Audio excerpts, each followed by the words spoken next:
Thanks for stopping by Pete's Garage. Now in this video we're going to talk about high temp coatings, specifically coating exhaust manifolds. Now the vehicle behind me is a 1962 Studebaker Hawk. It has the 289 in it that I rebuilt a couple years ago. And when I did it a couple years ago, I coated the exhaust manifolds with a high temp paint. I think I used VHT, it was either header paint or manifold paint. It's supposed to be a high temp paint, and it hasn't really lasted, and I'll show you what it looks like after a couple years. So what we're going to do is I'm going to take the manifolds out of here, sandblast them, clean them up, and I'm going to put on this high temp coating from Eastwood. This stuff is really awesome. It can be sprayed on, it can be brushed on with a foam brush, and the awesome thing about it is when you put the manifold back on the vehicle and start it up, the heat from the exhaust cures this coating. So let's get started. Alright, so here's the engine, and let's go down here and we'll take a look at the exhaust manifold. You can see how it's all brown, and whatever coating I put on there was all baked off. You can see some of it in the corners here. Let's see in the corner there you can see some of the paint is left, but it burnt off, and I used a high temp. I think I used a VHT, and it all burnt right off. So we're going to take this exhaust manifold off, and this is the one we're going to be redoing.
Alright, so here's the manifold.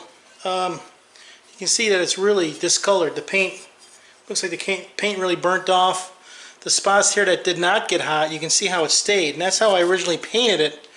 But it didn't manage to stay that way. A little bit on this end, it stayed okay. So let's sandblast this, we'll clean it up, and then we'll put the coating on.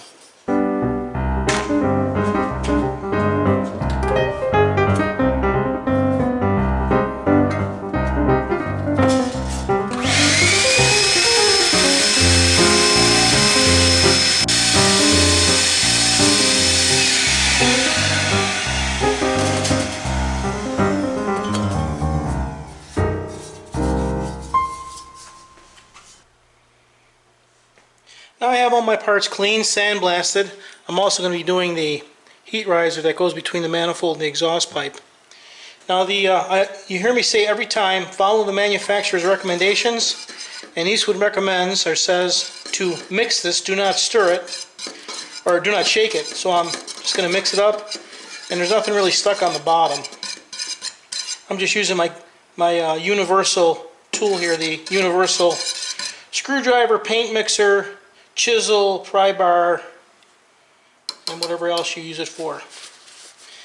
And then I'm just going to apply with a foam brush. Now I got the foam brushes also from Eastwood, so you can get them all at one crack. And it says to put one medium coat on here, and you want to have the parts warm. You don't want to have them cold, number one. And you don't want to have it really humid out, so if it's really humid you might have a hard time. And then the foam brush is going to swell up because there's xylene in this material. So I will give this, I'll give it the best coat I can here, and we'll see what happens.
Okay, now the directions say that if you want to recoat, you have to put a second coat on within 2 hours.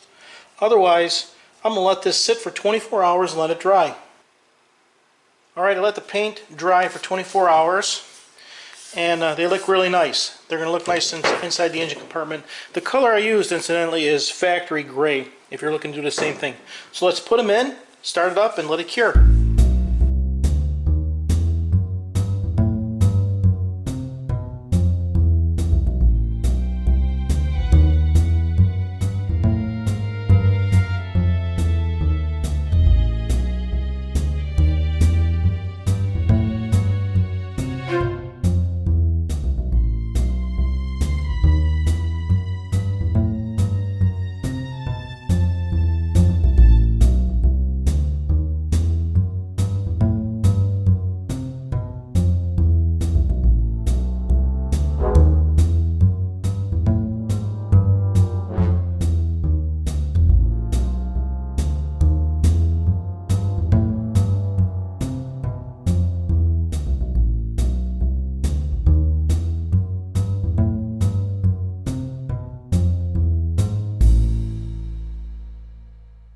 Alright, everything's installed. Now, according to directions, we just start it up and let the engine run for 20 minutes so the coating can cure.